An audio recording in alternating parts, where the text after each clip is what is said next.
श्रीकृष्णाय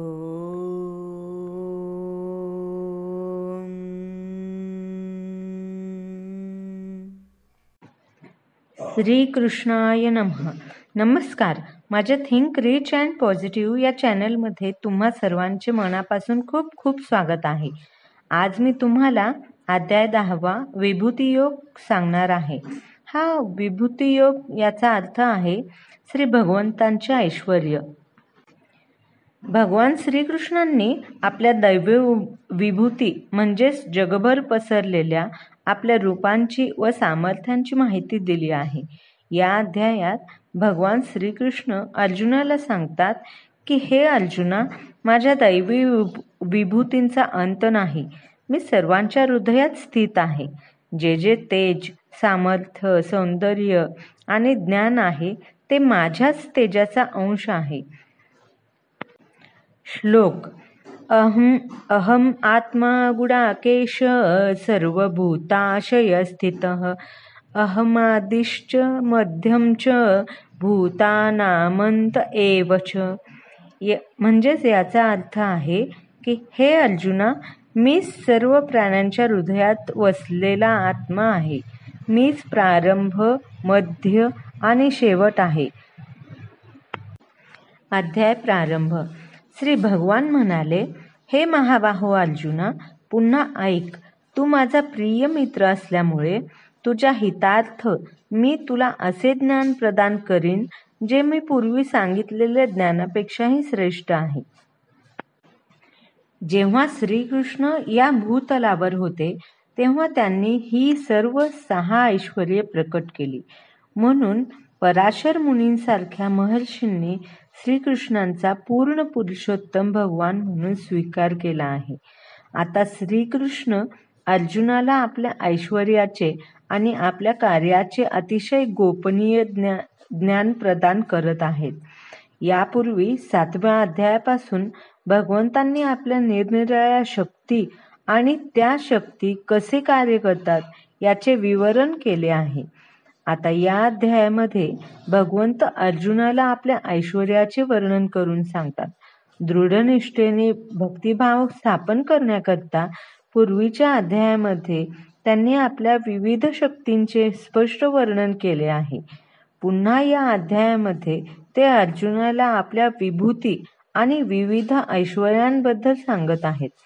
मनुष्य जितके भगवंतांबद्दल श्रवण करतो तितक्या प्रमाणात तो भक्तीमध्ये दृढपणे स्थिर होतो. मनुष्याने नेहमी भक्तांच्या सत्संगामध्ये भगवत कथेचे श्रवण करावे.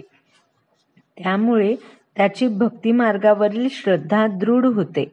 ज्यांना खरोखरच कृष्ण भावना भावित होण्याची आस्था आहे अशाच लोकांमध्ये भक्तांच्या सत्संगात भगवत कथा होऊ शकते. अशा कथांमध्ये इतर लोक सहभागी होऊ शकत नाहीत.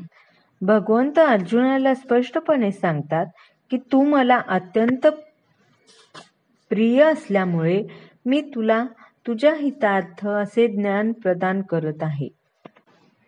ते म्हणतात, माझी उत्पत्ती किंवा ऐश्वर्य देवतांना कळत नाही, तसेच महर्षींनाही कळत नाही. कारण सर्व प्रकारे देवतांचे आणि महर्षींचेही मूळ मीच आहे. सर्व मनुष्यांमध्ये मोहरहित झालेला जो मनुष्य मला अजन्मा, अनादी, सर्व जगतांचा स्वामी म्हणून जाणतो तोच केवळ सर्व पापांपासून मुक्त होतो. बुद्धी, ज्ञान, संशय आणि मोह यातून मुक्तता, क्षमा, सत्यता, इंद्रिय संयमन, मनोनिग्रह, सुख आणि दुःख, जन्म, मृत्यू, भय, निर्भयता, अहिंसा, समता, संतुष्टी, तपस्या, ज्ञान, यश आणि अपयश इत्यादी जीवांचे सर्वविध गुण माझ्याद्वारेच उत्पन्न झाले आहेत. सप्तर्षिगण आणि त्यांच्या पूर्वीचे 4 महर्षी तसेच मनु म्हणजे मानव जातीचे प्रजापती माझ्या मनापासून निर्माण होतात, म्हणजे माझ्यापासून उत्पन्न होतात. आणि विविध लोकांवरील निवास करणारे सर्व जीव त्यांच्यापासून उत्पन्न होतात. ज्याला माझ्या ऐश्वर्याची आणि योगशक्तीची वास्तविकपणे खात्री पटते तो अनन्य भक्तियोगाद्वारे तत्पर होतो, यात मुळीच संशय नाही. मी सर्व प्राकृत आणि आध्यात्मिक जगतांचा उत्पत्तीकर्ता आहे. सर्व काही माझ्यापासूनच उद्भवते. जे बुद्धिमान मनुष्य हे पूर्णपणे जाणतात ते माझ्या भक्तीमध्ये संलग्न होतात आणि अंतःकरणपूर्वक मला भजतात. माझ्या शुद्ध भक्तांचे चित्त माझ्यामध्येच वास करत असते. त्यांचे जीवन माझ्या सेवेमध्ये समर्पित असते आणि एकमेकांमध्ये माझ्याबद्दल चर्चा करण्यापासून आणि बोधन करण्यापासून त्यांना अत्यधिक संतोष आणि आनंद प्राप्त होतो. जे प्रेमाने सतत माझी सेवा करण्यात युक्त असतात त्यांना मी असे ज्ञान देतो ज्यामुळे ते मला येऊन पोहोचतील. त्यांच्यावर विशेष अनुग्रह करण्यासाठीच त्यांच्या हृदयात वास करणारा मी ज्ञानरूपी तेजस्वी दीपाने अज्ञानामुळे उत्पन्न झालेल्या अंधकाराचा नाश करतो. अर्जुन म्हणाला, तुम्हीच पुरुषोत्तम भगवान, परमधाम, परम पवित्र, परम सत्य आहात. तुम्ही शाश्वत, दिव्य, आदिपुरुष, अजन्मा, विभू आहात. नारद, असित, देवल आणि व्यास यांसारख्या महर्षींनी तुमच्याबद्दलच्या या सत्याला पुष्टी दिली आहे आणि आता स्वतः तुम्हीही मला तेच सांगत आहात. हे कृष्ण, तुम्ही जे सर्व मला सांगितले आहे ते मी पूर्णतया सत्य मानतो. हे भगवन, देवता तसेच दानव तुमचे व्यक्तित्व जाणू शकत नाहीत. हे पुरुषोत्तम, हे भूतभावन, भूतेश, देवाधिदेव, हे जगतपते, खरोखर तुम्हीच केवळ आपल्या अंतरंगा शक्तीद्वारे स्वतःला जाणू शकता. ज्या दिव्य ऐश्वर्याद्वारे तुम्ही सर्व ग्रहलोक व्यापून राहिला आहात त्या अलौकिक ऐश्वर्याचे कृपया मला सविस्तर वर्णन करून सांगा. हे योगेश्वर कृष्ण, मी तुमचे कसे निरंतर चिंतन करावे आणि मी तुम्हाला कसे जाणावे. हे भगवन, कोणकोणत्या विविध रूपात मी तुमचे स्मरण करावे. हे जनार्दन, कृपया आपल्या योगशक्तीचे आणि ऐश्वर्याचे विस्ताराने वर्णन करून सांगा. तुमच्याबद्दल श्रवण करून मी कधीच तृप्त होत नाही, कारण मी जितके अधिक श्रवण करतो तितके अधिक मला तुमच्या अमृतमयी संभाषणाचे रसस्वादन करण्याची इच्छा होते. श्री भगवान म्हणाले, ठीक आहे, मी तुला माझ्या विलोभनीय अभिव्यक्तींबद्दल सांगेन, परंतु ज्या प्रमुख अभिव्यक्ती आहेत त्यांचेच मी कथन करेन, कारण हे अर्जुना, माझे ऐश्वर्य अनंत आहे. हे अर्जुना, सर्व जीवांच्या अंतर्यामी स्थित असणारा परमात्मा मी आहे. मीच सर्व जीवांचा आदी, मध्य आणि अंत आहे. आदित्यांमध्ये विष्णू मी आहे. तेजस्व्यांमध्ये दैदिप्यमान सूर्य मी आहे. मरुद्गणांमध्ये मरीची मी आहे आणि नक्षत्रांमध्ये चंद्र मी आहे. तात्पर्य, 12 आदित्य आहेत व त्यामध्ये श्रीकृष्ण प्रमुख आहेत. आकाशात चमकणाऱ्या तेजस्वी ताऱ्यांमध्ये सूर्य प्रमुख आहे. ब्रह्मसंहितेत सूर्याचे वर्णन भगवंतांचा तेजस्वी नेत्र असे करण्यात आले आहे. आकाशात 50 विविध प्रकारचे वायू प्रवाहित होत असतात आणि त्यांची अधिष्ठात्री देवता मरीची श्रीकृष्णांचा प्रतिनिधी आहे. नक्षत्रांमध्ये रात्रीच्या वेळी चंद्र हा प्रमुख असतो आणि म्हणून चंद्र हा श्रीकृष्णांचे रूप आहे. या श्लोकावरून असे प्रतीत होते की चंद्र हा अनेक नक्षत्रांपैकी एक आहे. म्हणून आकाशामध्ये लुकलुकणारी नक्षत्रे ही सूर्यप्रकाशच परिवर्तित करतात.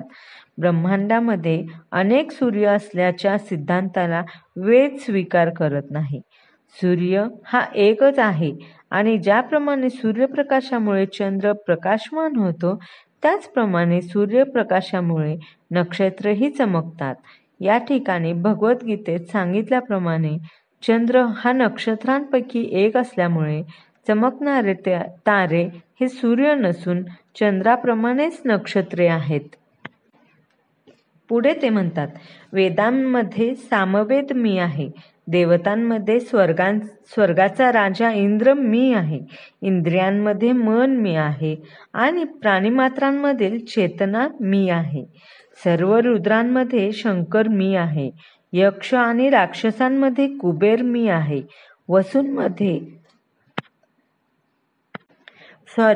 वसूंमध्ये अग्नी मी आहे आणि सर्व पर्वतांमध्ये मेरू मी आहे. हे अर्जुना, पुरोहितांमधील प्रमुख पुरोहित बृहस्पती मीच असल्याचे जाण. सेनापतींमध्ये कार्तिकेय मी आहे आणि जलाशयांमध्ये सागर मी आहे. महर्षींमध्ये भृगु मी आहे, ध्वनीमध्ये दिव्य ओंकार मी आहे, यज्ञांमध्ये जपयज्ञ मी आहे आणि अचल पदार्थांमध्ये हिमालय पर्वत मी आहे. तात्पर्य: ब्रह्मांडातील प्रथम जन्मलेला जीव ब्रह्मदेव याने विविध योनींच्या विस्ताराकरता अनेक पुत्र निर्माण केले. या पुत्रांपैकी भृगु सर्वात सामर्थ्यशाली ऋषी आहेत. सर्व दिव्य ध्वनींमध्ये ओंकार हे भगवान श्रीकृष्णांचे रूप आहे. सर्व यज्ञांमध्ये हरे कृष्ण कृष्ण कृष्ण हरे हरे, हरे राम राम राम हरे हरे या महामंत्राचा जपयज्ञ म्हणजे श्रीकृष्णांचे परम पवित्र रूप आहे. कधीकधी पशुयज्ञांचे विधान केलेले असते, परंतु हरे कृष्ण महामंत्राच्या यज्ञामध्ये हिंसेचा प्रश्न मुळीच उद्भवत नाही. हा यज्ञ अत्यंत सुलभ आणि अत्यधिक शुद्ध आहे. सर्व ग्रह लोकांमध्ये जे काही उदात्त आहे ते सर्व श्रीकृष्णांचेच रूप आहे. म्हणून जगातील सर्वात उंच असा हिमालय पर्वत सुद्धा श्रीकृष्णांचेच रूप आहे. पूर्वीच्या श्लोकात मेरू पर्वताचा उल्लेख करण्यात आला होता, परंतु मेरू पर्वत हा कधीकधी हलवता येतो, पण हिमालय पर्वत हा अचल आहे. म्हणून हिमालय पर्वत हा मेरू पर्वताहूनही श्रेष्ठ आहे. पुढे भगवंत म्हणतात, सर्व वृक्षांमध्ये अश्वत्थ वृक्ष मी आहे आणि सर्व देवर्षींमध्ये नारद मी आहे. गंधर्वांमध्ये चित्ररथ मी आहे आणि सर्व सिद्धपुरुषांमध्ये कपिल मुनी मी आहे. तात्पर्य: अश्वत्थ वृक्ष म्हणजे वटवृक्ष हा सर्वात उंच आणि अत्यंत सुंदर वृक्षांपैकी एक आहे. भारतातील लोक आपल्या प्रातःकालीन प्रतिदिन पूजन अर्चन विधीमध्ये वटवृक्षाचेही पूजन करतात. देवदेवतांमध्ये नारदांचीही ते पूजा करतात, कारण नारद सर्वश्रेष्ठ भक्त आहेत. म्हणून नारद हे भक्त रूपामध्ये श्रीकृष्णांचे प्रतिनिधी आहेत. गंधर्व लोकांमधील सर्व गंधर्व अत्यंत मधुर आवाजात गायन करतात आणि या गंधर्वांमध्ये चित्ररथ सर्वोत्तम आहे. सिद्ध मनुष्यांपैकी देवहूती पुत्र कपिल मुनी हे श्रीकृष्णांचे रूप आहे. कपिल मुनींना श्रीकृष्णांचा अवतार मानण्यात येते आणि त्यांनी सांगितलेल्या तत्वज्ञानाचा उल्लेख श्रीमद भागवतात करण्यात आला आहे. त्यानंतर आणखी एक कपिल विख्यात झाला, पण त्याने सांगितलेले तत्वज्ञान हे नास्तिकवादी आहे. म्हणून या दोघांमध्ये फार अंतर आहे. त्यानंतर ते म्हणतात, अमृत प्राप्तीकरता केलेल्या समुद्र मंथनातून उत्पन्न झालेल्या अश्वांमधील अश्व उच्चैश्रवा मी आहे. गजेंद्रांमध्ये ऐरावत मी आहे आणि मनुष्यांमध्ये राजा मी आहे. सर्व आयुधांमध्ये वज्र मी आहे. गायींमध्ये सुरभी गाय मी आहे. प्रजोत्पादनास कारण असणारा कामदेव मदन मी आहे आणि सर्पांमध्ये वासुकी मी आहे. नागांमध्ये अनंत मी आहे आणि जलचरांमध्ये मी वरुण आहे. पितरांमध्ये आर्यमा मी आहे आणि नियमन करणाऱ्यांमध्ये मृत्यूचा नियंता यमदेव मी आहे. दैत्यांमध्ये भक्तराज प्रल्हाद मी आहे. दमन करणाऱ्यांमध्ये काळ मी आहे. पशूंमध्ये सिंह मी आहे आणि पक्ष्यांमध्ये गरुड मी आहे. पवित्र करणाऱ्यांमध्ये वायू मी आहे. शस्त्र धारण करणाऱ्यांमध्ये राम मी आहे. मत्स्यांमध्ये मकर मासा मी आहे आणि प्रवाही नद्यांमध्ये गंगा नदी मी आहे. हे अर्जुना, सर्व सृजनांचा आदी अंत आणि मध्यही मीच आहे. सर्व विद्यांमध्ये अध्यात्मविद्या मी आहे आणि तर्कशास्त्रींमध्ये निर्णायक सत्य मी आहे. अक्षरांमध्ये अकार मी आहे आणि समासांमध्ये द्वंद्व समास मी आहे. अविनाशी काळ मी आहे आणि सृष्टीकर्त्यांमध्ये ब्रह्मदेव मी आहे.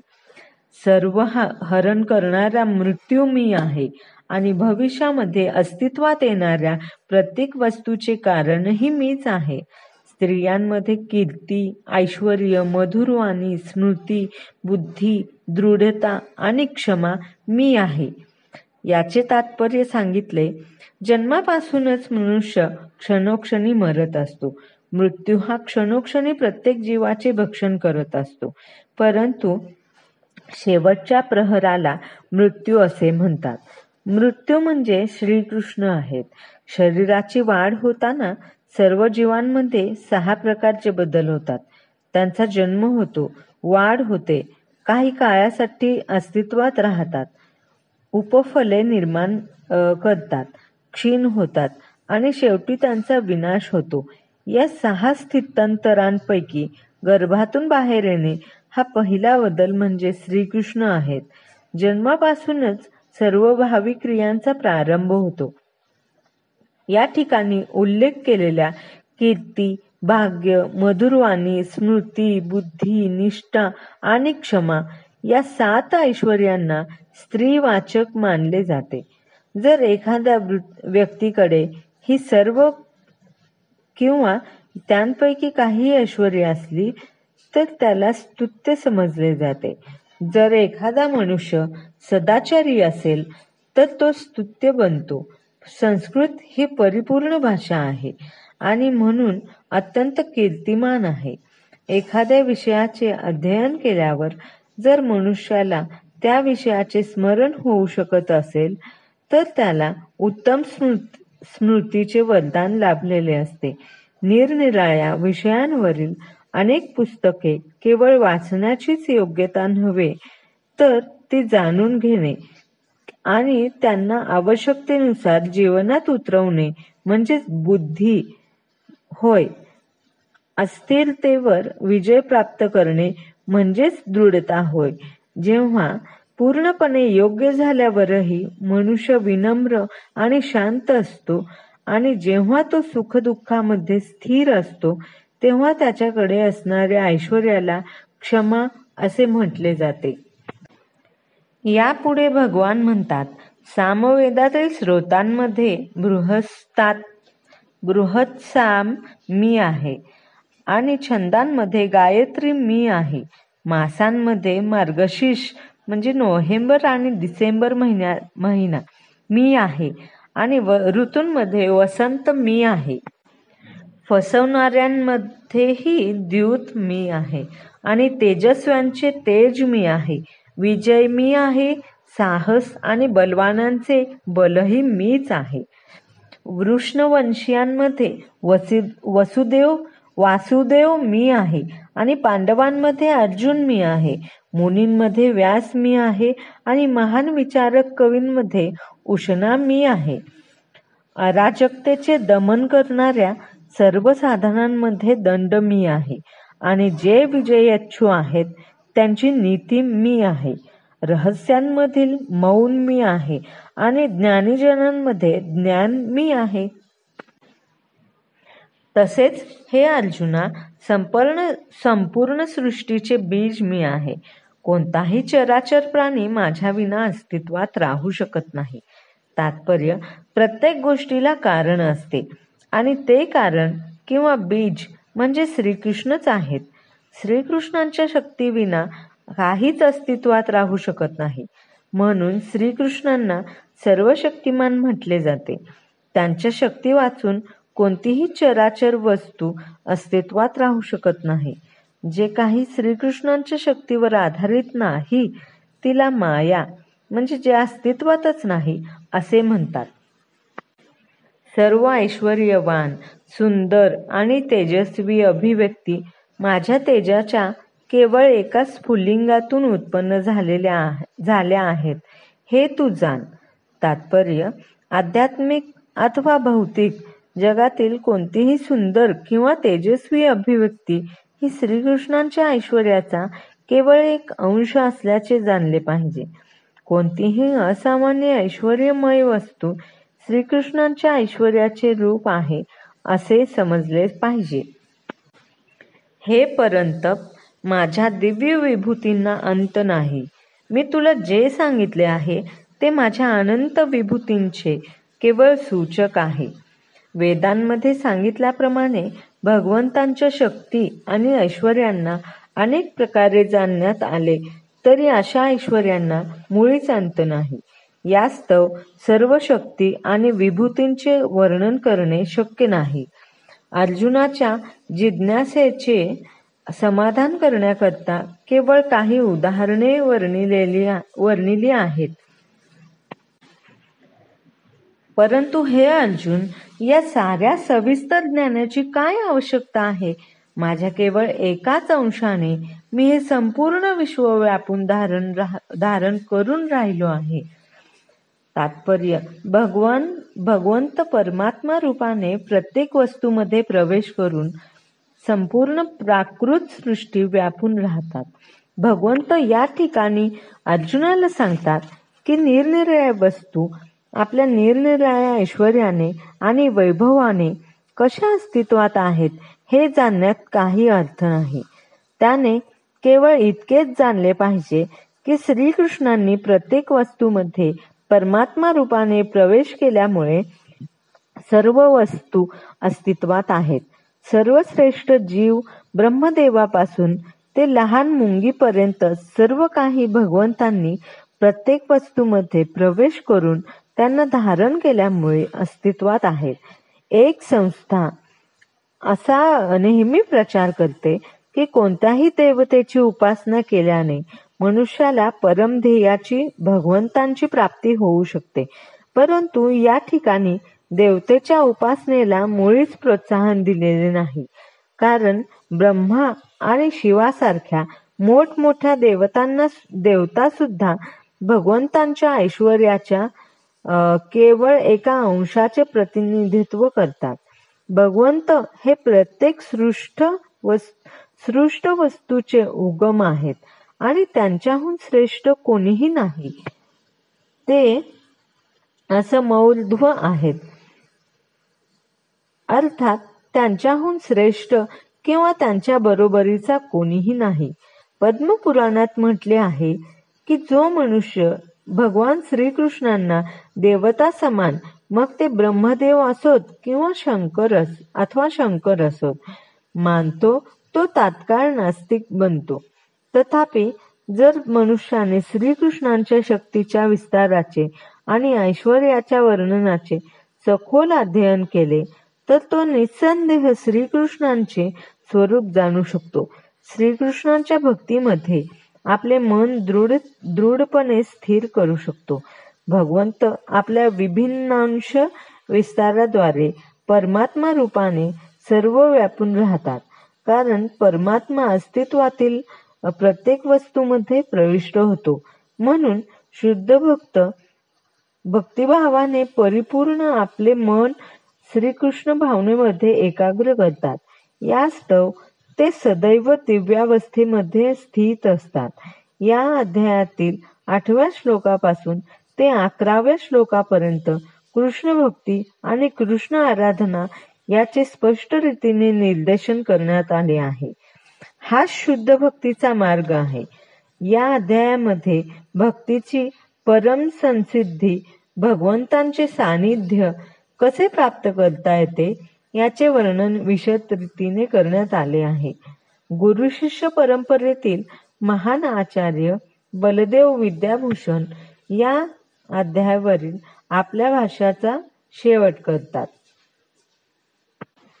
ते म्हणतात, भगवान श्रीकृष्णांच्या शक्तीपासून तेजस्वी सूर्य सुद्धा आपली शक्ती प्राप्त करतो आणि श्रीकृष्णांच्या विस्तारित रूपांमध्ये संपूर्ण जगताचे पालन पोषण होते. म्हणून श्रीकृष्ण पूजनीय आहेत. अध्याय समाप्त. श्रीकृष्णार्पणमस्तु. धन्यवाद.